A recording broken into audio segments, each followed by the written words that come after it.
BPL ration card ಇದ್ದಂಥವ್ರಿಗೆ, APL ration card ಇದ್ದವ್ರಿಗೆ, Antyodaya card ಇದ್ದಂಥವ್ರಿಗೆ, ಯಾವುದೇ ರೀತಿಯ ರೇಷನ್ ಕಾರ್ಡ್ ಇದ್ದಂಥವ್ರಿಗೆ ರಾಜ್ಯ ಸರ್ಕಾರದಿಂದ ಒಟ್ಟಾರೆಯಾಗಿ 3 ಗುಡ್ ನ್ಯೂಸ್ಗಳಿದ್ದಾವೆ.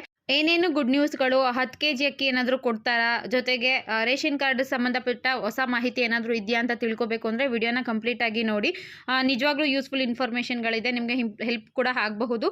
ಮೊದಲನೇದಾಗಿ ನಿಮಗೆ ನನ್ನ ಚಾನಲ್ ಯಾರಾದರೂ ಫಸ್ಟ್ ಟೈಮ್ ನೋಡ್ತಿದ್ದು ಇಲ್ಲಿವರೆಗೂ ಸಬ್ಸ್ಕ್ರೈಬ್ ಮಾಡ್ಕೊಂಡಿಲ್ಲ ಅಂದರೆ ಸಬ್ಸ್ಕ್ರೈಬ್ ಮಾಡ್ಕೊಳ್ಳಿ. ಹಾಗೆ ಕೆಳಗಡೆ ಕಾಣ್ತಿರುವಂತಹ ಬೆಲ್ ಬಟನ್ ಮೇಲೆ ಕೂಡ ಕ್ಲಿಕ್ ಮಾಡಿ. ನೆಕ್ಸ್ಟ್ ಯಾವುದಾದ್ರೂ ನಾನು ಇನ್ಫಾರ್ಮೇಷನ್ ಇರುವಂತಹ ವಿಡಿಯೋ ಹಾಕಿದ್ರೆ ನಿಮಗೆ ಮೊದಲಿಗೆ ನೋಟಿಫಿಕೇಶನ್ ಬರುತ್ತೆ. ಹಾಗೆ ಜನಸಮಯ ಟೆಲಿಗ್ರಾಮ್ ಗ್ರೂಪ್ಗೆ ಯಾರಾದರೂ ಇಲ್ಲಿವರೆಗೂ ಜಾಯ್ನ್ ಆಗಿಲ್ಲ ಅಂದರೆ ದಯವಿಟ್ಟು ಜಾಯ್ನ್ ಆಗಿ. ಡಿಸ್ಕ್ರಿಪ್ಷನ್ ಬಾಕ್ಸಲ್ಲಿ ಲಿಂಕ್ ಹಾಕಿರ್ತೀನಿ. ಮತ್ತು ಗೌರ್ಮೆಂಟ್ ಸ್ಕೀಮ್ ಬಗ್ಗೆ ನಾನು ಯಾವುದಾದ್ರೂ ಇನ್ಫಾರ್ಮೇಷನ್ ಕೊಡುವಂಥದ್ದು ಇರುತ್ತಲ್ಲ, ಅದರಿಂದ ನಾನು ಜಸ್ಟ್ ವಾಯ್ಸಲ್ಲಿ ಹೇಳೋದ್ರ ಜೊತೆಗೆ ಪ್ರೂಫ್ಗಳು ಬೇಕಾಗುತ್ತೆ. ಅದಕ್ಕೆ ಸಂಬಂಧಪಟ್ಟಂಥವ್ರು ಈಗ ಲಕ್ಷ್ಮೀ ಹೆಬ್ಬಾಳ್ಕರ್ ಮೇಡಮ್ ಅವರು ಏನು ಹೇಳಿದ್ದಾರೆ ಗೃಹಲಕ್ಷ್ಮಿ ವಿಚಾರವಾಗಿ, ಆಹಾರ ಇಲಾಖೆಯ ಸಚಿವರಾದಂತಹ KH ಮುನಿಯಪ್ಪ ಅವರು ರೇಷನ್ ಡಿಪಾರ್ಟ್ಮೆಂಟ್ ಕಡೆಯಿಂದ ಹೊಸದಾಗಿ ಏನಾದರೂ ಅಪ್ಡೇಟ್ ಕೊಟ್ಟಿದ್ದಾರೆ ಅಂದರೆ ವಿತ್ ಪ್ರೂಫ್ ಇರೋ ಇನ್ಫಾರ್ಮೇಷನ್ ಇರುವಂತಹ ವೀಡಿಯೋಸ್ಗಳನ್ನ ನಾನು ಅದರಲ್ಲಿ ಅಪ್ಲೋಡ್ ಮಾಡ್ತಾ ಇರ್ತೀನಿ. ಅದನ್ನು ನಿಮಗೆ ನಾನು ಡೈರೆಕ್ಟಾಗಿ ಅಪ್ಲೋಡ್ ಮಾಡಿದ್ರೆ ನನಗೆ ಕಾಪಿರೈಟ್ ಬಂದು ಚಾನಲ್ಗೆ ಪ್ರಾಬ್ಲಮ್ ಆಗೋ ಚಾನ್ಸಸ್ ಇರೋದ್ರಿಂದ ನಾನು ಟೆಲಿಗ್ರಾಮ್ ಗ್ರೂಪಲ್ಲಿ ಹಾಕ್ತೀನಿ. ಜನಸಮಯ ಟೆಲಿಗ್ರಾಮ್ ಗ್ರೂಪ್, ಮತ್ತು ಅದು ಡಿಸ್ಕ್ರಿಪ್ಷನ್ ಬಾಕ್ಸಲ್ಲಿ ಇರುತ್ತೆ, ಕಮೆಂಟ್ ಬಾಕ್ಸಲ್ಲೂ ಕೂಡ ಹಾಕಿರ್ತೀನಿ. ಯಾರಾದರೂ ಜಾಯ್ನ್ ಆಗಿಲ್ಲ ಅಂದರೆ ಇಮಿಡಿಯೇಟ್ ಜಾಯ್ನ್ ಆಗಿ. ನಿಜವಾಗ್ಲೂ ನಿಮಗೆ ಯೂಸ್ಫುಲ್ ಇನ್ಫಾರ್ಮೇಷನ್ಗಳು ಅದರಲ್ಲಿ ಸಿಗುತ್ತೆ. ಇನ್ನು ನೆಕ್ಸ್ಟ್ ವಿಚಾರ, ಮೊದಲನೇದಾಗಿ ರೇಷನ್ ಕಾರ್ಡ್ಗಳಿಗೆ ಏನಪ್ಪ ಮೊದಲನೇ ಗುಡ್ ನ್ಯೂಸ್ ಅಂದರೆ ರೇಷನ್ ಕಾರ್ಡ್ ತಿದ್ದುಪಡಿಗೆ ಅವಕಾಶನ ಮಾಡಿಕೊಟ್ಟಿದ್ದಾರೆ. ಯಾರಾದರೂ ಹೆಸರನ್ನ ಸೇರಿಸಬೇಕು ಅಂದ್ಕೊಂಡಿದ್ರೆ, ಈಗ ಹೊಸದಾಗಿ ಮದುವೆ ಆಗಿರುತ್ತೆ, ನಿಮ್ಮ ಹೆಸರನ್ನ ರೇಷನ್ ಕಾರ್ಡ್ಗೆ ಆ್ಯಡ್ ಮಾಡಬೇಕು ಅಂದ್ಕೊಂಡಿದ್ರೆ, ಅಥವಾ ಮಕ್ಕಳುಗಳಿದ್ರೆ ಅಂಥವ್ರ ರೇಷನ್ ಕಾರ್ಡ್ಗಳಿಗೆ ಹೆಸರನ್ನ ಈಗ ಸೇರ್ಪಡೆ ಮಾಡೋದಕ್ಕೆ ಅವಕಾಶನ ಕಲ್ಪಿಸಿರ್ತಾರೆ. ಮತ್ತು ಹೆಸರನ್ನ ಡಿಲೀಟ್ ಮಾಡೋದಕ್ಕೆ, ನಿಮ್ಮ ಮಗಳು ಮದುವೆಗೆ ಹೋಗಿರ್ತಾಳೆ ಬೇರೆ ಮನೆಗೆ, ಈಗ ಅಲ್ಲಿ ಡಿಲೀಟ್ ಮಾಡಿಸಿದ್ರೆ ಮಾತ್ರ ಅವ್ರ ಮನೇಲಿ ಅವರು ಹೆಸರನ್ನ ಸೇರ್ಸೋಕ್ಕೆ ಸಾಧ್ಯ ಆಗುತ್ತೆ. ಸೊ ಡಿಲೀಟ್ ಮಾಡೋಕ್ಕೆ ಆಪ್ಷನ್ ಇರುತ್ತೆ.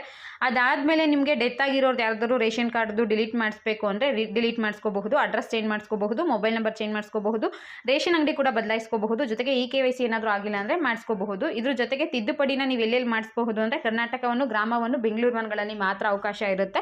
ಸೊ ನೀವು ಅಲ್ಲಿ ಹೋಗಿ ಡೈರೆಕ್ಟಾಗಿಯೇ ರೇಷನ್ ಕಾರ್ಡ್ ತಿದ್ದುಪಡಿಗಳನ್ನ ಮಾಡಿಸ್ಕೋಬಹುದು. ಬೆಳಗ್ಗೆ 10ರಿಂದ ಸಂಜೆ 5 ಗಂಟೆವರೆಗೂ ಟೈಮ್ ಇರುತ್ತೆ. ಈ 3 ಸೆಂಟರ್ಗಳಲ್ಲಿ ಮಾತ್ರ ನಿಮಗೆ ಅವಕಾಶಗಳು ಇರುತ್ತೆ. ಇದಕ್ಕೆ ಆಧಾರ್ ಕಾರ್ಡ್ ಬೇಕಾಗುತ್ತೆ, ಕ್ಯಾಸ್ಟ್ ಇನ್ಕಮ್ ಸರ್ಟಿಫಿಕೇಟ್ ಬೇಕಾಗುತ್ತೆ, 6 ವರ್ಷಕ್ಕಿಂತ ಕೆಳಗಡೆ ಮಕ್ಕಳು ಇದ್ರು ಅಂದರೆ ಅವರಿಗೆ ಬರ್ತ್ ಸರ್ಟಿಫಿಕೇಟ್ ಬೇಕಾಗುತ್ತೆ. ಇಷ್ಟು ಡಾಕ್ಯುಮೆಂಟ್ಸ್ನ ತೊಗೊಂಡೋದ್ರೆ ನಿಮಗೆ ರೇಷನ್ ಕಾರ್ಡ್ ತಿದ್ದುಪಡಿನ ಮಾಡಿಕೊಡ್ತಾರೆ. ವಿಚಾರ ಏನಪ್ಪಾ ಅಂದರೆ ರೇಷನ್ ಕಾರ್ಡ್ಗಳ ಪರಿಷ್ಕರಣೆ ನಡೀತಾ ಇತ್ತು ಅಲ್ವಾ, 13 ಲಕ್ಷಕ್ಕಿಂತ ಹೆಚ್ಚಿನ BPL ರೇಷನ್ ಕಾರ್ಡ್ಗಳನ್ನ ಅವರು ರದ್ದು ಮಾಡಿದ್ರು. ಇದು ಹಳೆ ವಿಚಾರ, ಇದ್ರ ಬಗ್ಗೆ ನಾವು ಆಲ್ರೆಡಿ ಇನ್ಫಾರ್ಮೇಷನ್ನ ಕೊಟ್ಟಿದ್ದೀವಿ.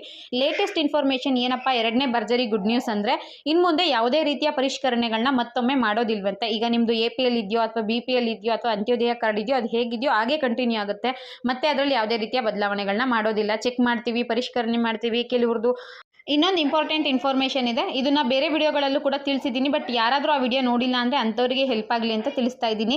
ಇತ್ತೀಚೆಗೆ ರೇಷನ್ ಕಾರ್ಡ್ ಡಿಲೀಟ್ ಆಯಿತು ಅಲ್ವಾ, ಆ ಟೈಮಲ್ಲಿ ನಮ್ಮ ಕಾರ್ಡ್ ರದ್ದಾಗಿದೆ ಅಂದ್ಬಿಟ್ಟು ನೀವೇನಾದರೂ ರೇಷನ್ ತೊಗೊಂಡಿಲ್ಲ ಅಂದರೆ, ಹುಷಾರಿಲ್ಲ ಅಥವಾ ಬೇರೆ ರೀಸನ್ಸ್ಗಳಿಂದ ಒಂದು 2-3 ತಿಂಗಳಿಂದ ರೇಷನ್ ತೊಗೊಂಡಿಲ್ಲ, ಒಂದು 6 ತಿಂಗಳಿಂದ ನಾನು ರೇಷನ್ನೇ ತೊಗೊಂಡಿಲ್ಲ, ಅಥವಾ ಸೆಂಟ್ರಲ್ ಯಾವುದೋ ಒಂದು ತಿಂಗಳು ನಾನು ರೇಷನ್ ತೊಗೊಂಡಿಲ್ಲ ಅಂದರೆ ನೀವು ಮತ್ತೆ ನಿಮ್ಮ ಕಾರ್ಡ್ಗಳನ್ನ ತೊಗೊಂಡು ಹೋಗಿ ಹಳೆಯ ತಿಂಗಳ ರೇಷನ್ಗಳನ್ನ ಪಡ್ಕೋಬಹುದು. ಯಾವುದೇ ರೀತಿಯ ಪ್ರಾಬ್ಲಮ್ ಇಲ್ಲ ಅಂತ ಅದಕ್ಕೆ ನಮ್ಮ CM ಸಿದ್ದರಾಮಯ್ಯ ಅವರು ಮತ್ತು KH ಮುನಿಯಪ್ಪ ಅವರು ಅಧಿಕೃತವಾಗಿ ಸ್ಪಷ್ಟನೆಯನ್ನು ಕೊಟ್ಟಿದ್ದಾರೆ. ಸೊ ನೀವು ಹಳೆ ತಿಂಗಳದ್ದು ಬೇಕಿದ್ರು ಈಗ ಹೋಗಿ ರೇಷನ್ ಕಾರ್ಡ್ಗಳನ್ನ ತೋರಿಸಿ ರೇಷನ್ನ ಪಡ್ಕೋಬಹುದು. ಹಲವಾರು ಜನ ಡಿಪೋ ಅಕ್ಕಿ, ರೇಷನ್ ಅಕ್ಕಿನೇ ನಂಬ್ಕೊಂಡು ಜೀವನ ಮಾಡ್ತಿರ್ತಾರೆ. ಬಡವರಿಗೆ, ಮಧ್ಯಮ ವರ್ಗದವ್ರಿಗೆ ನಿಜವಾಗ್ಲೂ ಇದು ಯೂಸ್ಫುಲ್ ಆಗುತ್ತೆ. ಅದಕ್ಕೆ ಇದನ್ನು ಮತ್ತೊಮ್ಮೆ ಹೇಳ್ತಾ ಇದ್ದೀನಿ. ಯಾರಾದರೂ ಗೊತ್ತಿಲ್ಲದೆ ಇದ್ದವರು ದಯವಿಟ್ಟು ಈಗಲೂ ಕೂಡ ನೀವು ರೇಷನ್ನ ತಗೊಳ್ಳೋದಕ್ಕೆ ಅವಕಾಶ ಇದೆ, ತಗೊಳ್ಳಿ. ಇನ್ನು ಪ್ರತಿಯೊಬ್ಬರಿಗೂ ಕೂಡ 10 kg ಅಕ್ಕಿ ಕೊಡೋದು ಎಲ್ಲಿವರೆಗೂ ಬಂತು ಪ್ರೋಸೆಸ್ ಅಂತ ತುಂಬ ಜನ ಕೇಳ್ತಾ ಇದ್ರಿ. ನೋಡಿ, ಇದ್ರ ಬಗ್ಗೆ ನಮ್ಮ ಕೇಂದ್ರ ಸರ್ಕಾರದಲ್ಲಿರುವಂತಹ ಪ್ರಹ್ಲಾದ್ ಜೋಶಿ ಅವರು ಹೇಳಿದರು, 10 kg ಅಕ್ಕಿ ಕೊಡೋಕೆ ನಾವು ರೆಡಿ ಇದ್ದೀವಿ, ನಿಮಗೆ ಕಮ್ಮಿ ಹಣದಲ್ಲೇ ಕೊಡ್ತೀವಿ, 28 ರೂಪಾಯಿಗೇನೋ ಕೊಡ್ತೀವಿ 1 kgಗೆ. ನೀವು ಒಬ್ರಿಗೆ 34 ರೂಪಾಯಿ ಕೊಡ್ತಿದ್ದೀರಾ, ನಾನು 28 ರೂಪಾಯಿ ಕೊಡ್ತೀವಿ, ತೊಗೊಳ್ಳಿ 10 kg ಅಕ್ಕಿನೇ ಕೊಡಿ ಅಂತ ಅವ್ರು ಹೇಳಿದ್ರು. KH ಮುನಿಯಪ್ಪ ಅವರು ಕೂಡ ಮುಂದಿನ ದಿನಗಳಲ್ಲಿ ಇದ್ರ ಬಗ್ಗೆ ಯೋಚನೆ ಮಾಡ್ತೀವಿ, ನನಗೆ 10 kg ಅಕ್ಕಿ ಕೊಡೋದ್ರ ಬಗ್ಗೆ ಇಂಟ್ರೆಸ್ಟ್ ಇದೆ, 10 kg ಅಕ್ಕಿ ಕೊಡೋಣ ಅನ್ನೋದ್ರ ಬಗ್ಗೆ ಒಂದು ಹಲವಾರು ಬಾರಿ ಅವ್ರ ಮಾತುಕತೆಗಳನ್ನ ನಡೆಸಿದ್ರು. ಬಟ್ ಇದು ಎಲ್ಲಿಗೆ ನಿಂತ್ಕೊಂತು, ಸಚಿವ ಸಂಪುಟದಲ್ಲಿ ಡಿಸ್ಕಷನ್ ಆಗುತ್ತೆ ಅಂತ ಹೇಳಿದ್ರು. ಇತ್ತೀಚೆಗೆ ಸಚಿವ ಸಂಪುಟ ಕೂಡ ಡಿಸ್ಕಷನ್ಸ್ಗಳೆಲ್ಲ ಆಯಿತು. ಅಕ್ಕಿ 10 kg ಅಕ್ಕಿ ಕೊಡೋ ಡಿಸ್ಕಷನ್ ಎಲ್ಲಿವರೆಗೂ ಬಂತು ಅಂದರೆ ಖಂಡಿತವಾಗ್ಲೂ ಇದಕ್ಕೆ ಯಾವುದೇ ರೀತಿಯ ಪ್ರೋಸೆಸ್ ಆಗಿಲ್ಲ, ಎಲ್ಲಿಗೆ ಇತ್ತು ಅಲ್ಲಿಗೆ ಸ್ಟಾಪ್ ಆಗಿಬಿಟ್ಟಿದೆ. ನಮ್ಮ KH ಮುನಿಯಪ್ಪ ಅವರಾಗಿರಬಹುದು, CM ಸಿದ್ದರಾಮಯ್ಯ ಅವರಾಗಿರಬಹುದು, ಯಾವುದೇ ರೀತಿಯ ಮಾಹಿತಿಗಳನ್ನ ನೀಡಿಲ್ಲ. ಒಂದು ಕಡೆ ಅಕ್ಕಿ ಹಣ ಕರೆಕ್ಟಾಗಿ ಬರ್ತಿಲ್ಲ, ಇನ್ನು 10 kg ಅಕ್ಕಿ ಕೊಡೋದ್ರ ಬಗ್ಗೆ ಕೂಡ ಅವರು ಕ್ಲಾರಿಫಿಕೇಶನ್ನ ಕೊಡ್ತಾ ಇಲ್ಲ. ಸದ್ಯಕ್ಕೆ 10 kg ಅಕ್ಕಿ ಕೊಡೋವಂಥ ಪ್ರೋಸೆಸ್ ಏನಿದೆ ಅದು ಅರ್ಧಕ್ಕೆ ಸ್ಟಾಪ್ ಆಗಿದೆ. ಸದ್ಯಕ್ಕೆ ಏನು ಅಪ್ಡೇಟ್ ಸಿಕ್ಕಿಲ್ಲ.